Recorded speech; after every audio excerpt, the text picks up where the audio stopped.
medicamentos. Hemos estado estudiando en el transcurso de este programa pues algunas de las variables que están presentes en nuestro país y también hemos venido revisando a aquellas personas pues que se han manifestado en contra de las vacunas, que hay movimientos importantes en el mundo contra vacunas, pues aseguran que son las causantes de algunos de los síntomas adversos que hemos venido viendo. La doctora María Fernanda Correa nos ha venido acompañando, pues aclarando algunas de las dudas, de las interrogantes desde la visión médico-científica sobre todos los avances que se han venido dando en el desarrollo de la prevención contra el COVID-19 y nos siguen también llegando preguntas e interrogantes que vamos a seguir evaluando más adelante. Doctora, vamos a revisar primero una agencia de noticias. Acá tenemos un portal donde nos habla de la importancia del refuerzo cuando hay presentes nuevas variantes del COVID-19 en Venezuela y lo vamos a revisar de inmediato. La inventadera.com se llama este portal y salen sublinajes de la variante Omicron del SARS-CoV-2. La BA4.1, BA2, que usted nos comentaba al principio del programa, que están circulando, BA2.12.1, BA2.13. Estamos en el centro de una arremetida de linajes derivados del Omicron, responsable del COVID-19, pero no son el mismo virus. La data de fallecidos por COVID-19 de los últimos días en Venezuela revela que en su mayoría de 43 a 75 años, las mayores de 60 ya inmunizados con cualquier vacuna deben acudir a recibir su cuarta dosis cuanto antes. Mayores de 60, ese sería el llamado principalmente mayores de 60 para esa cuarta dosis y que hay en estos momentos 28 millones de dosis disponibles que usted también nos estaba comentando para que aquellas personas mayores de 60 o que estén en, digamos, con alguna enfermedad de base, ¿no? Acudan a este inmunocompromiso, acudan a vacunarse. Bien, y a veces más bien personal de salud. Y personal, aquellos que estamos expuestos, ¿no? Nos conversaba usted en la pausa. Tomar las previsiones posibles. Y justamente las personas que tienen mayor complicación, por ejemplo, personas de la tercera edad, he visto pues compañeros de trabajo que dicen, oye, es que mi mamá tiene 80 años y me da miedo vacunarla justamente porque está en una edad de riesgo, tiene otras enfermedades de base y me preocupa que la vacuna le pueda hacer algún efecto adverso. ¿Qué le responde usted a estas personas? Bueno, yo vacuné a mamá hace un mes, la cuarta dosis, y yo también me la puse, y fuimos y nos las pusimos. A ella le pegó un poco más que a mí, pero es necesario, ella necesita la vacuna, nosotros tenemos que entender eso.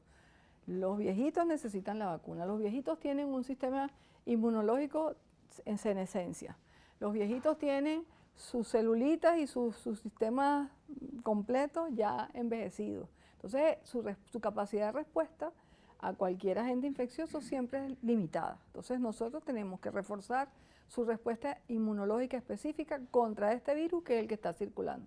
Bien, tenemos otra pregunta por acá del doctor Alejandro Galvez que nos escribe por la red social Twitter. Nos escribe, buenas tardes, excelente programa, doctora, me dio COVID-19 hace 6 meses y me quedó como secuela dolor en las articulaciones. Sí, ¿Tiene usted algún registro del tiempo que puede durar tal secuela? No, yo no lo sé. Que esa es una de las preguntas que uno hace cuando tiene yo no lo sé, porque es que eso depende de cada persona, la longitud de los eventos, el tipo de evento por persona, eso no lo sabe ahorita yo creo que mucha gente.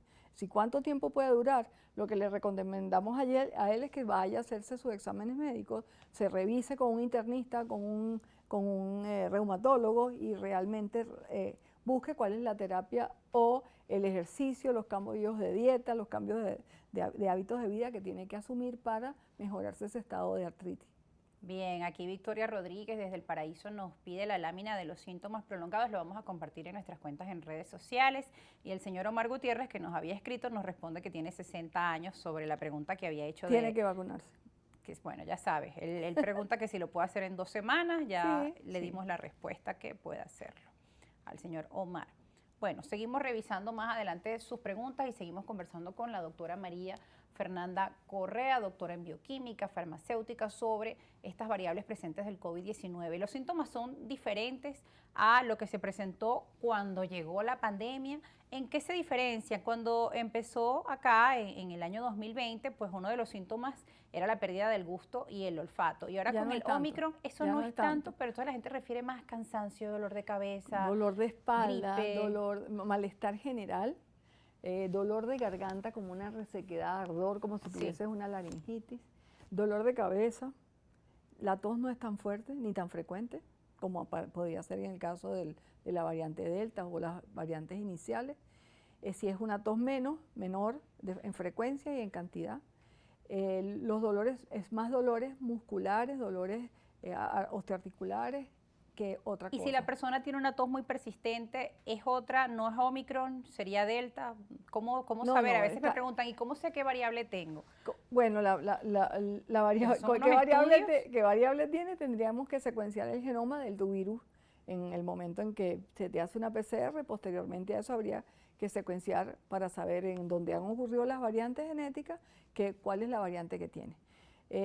Ya en Venezuela la variante, la .5, pareciera que es la que va a ir tomando el espacio. Estábamos con la 2, las 5.A2, y esa era la que estaba predominando, como pasó en los Estados Unidos, y ahorita eso ha ido cambiando porque esas variantes se van apoderando. Sí, son las que más infectan, tienen una mayor capacidad de infección, pues son más las personas que se van a infectar con esa variante, y esa a su vez infecta a 5 o 6 más y así sucesivamente. ¿Y esta variante que está dominando no representa mayor peligro, por ejemplo, en cuanto a la gravedad que puedan ocasionar sus en cuanto síntomas? a la gravedad no, pero en cuanto a la transmisibilidad sí, se transmite mucho más fácil.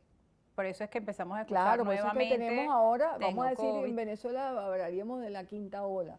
Es decir, en otros sitios ya son las sextas olas. La sexta, séptima, estaba leyendo por allí en algunos países. Entonces Venezuela está atravesando su quinta ola.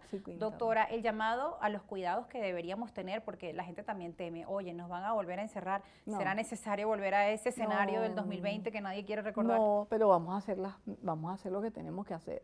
Vamos a entender que el COVID no se ha acabado, vamos a entender que tenemos que lavarnos las manos, y ojalá lo aprendiéramos y lo hiciéramos como tiene que ser cada vez que vamos al baño, cada vez que salimos, cada vez que tocamos animales, porque esas son las medidas sanitarias que deberíamos asumir como japoneses. El alcohol siempre. Ajá. Sí, que son países que tienen cultura en salud, que tienen alfabetización en salud.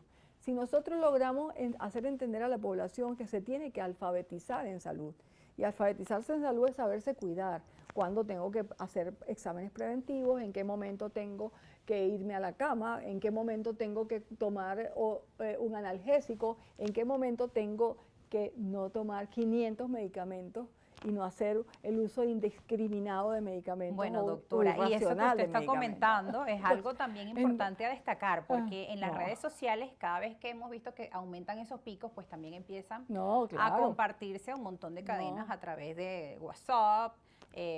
Todo el mundo es doctor, o sea, doctor sin título. No, mira, tú te vas a tomar este té con estos antibióticos. Bueno, nos están haciendo la seña porque eso vamos a estar hablando al regreso de la pausa. Hay gente que se automedica, incluso vi que vendían hasta unos combos en algunas farmacias con antibióticos y un montón de medicamentos sin la gente conocer en detalle cuáles son sus síntomas y qué hacer. Bueno, al regreso seguimos conversando con la doctora María Fernanda y leeremos algunas de sus preguntas. No se aparten, ya volvemos.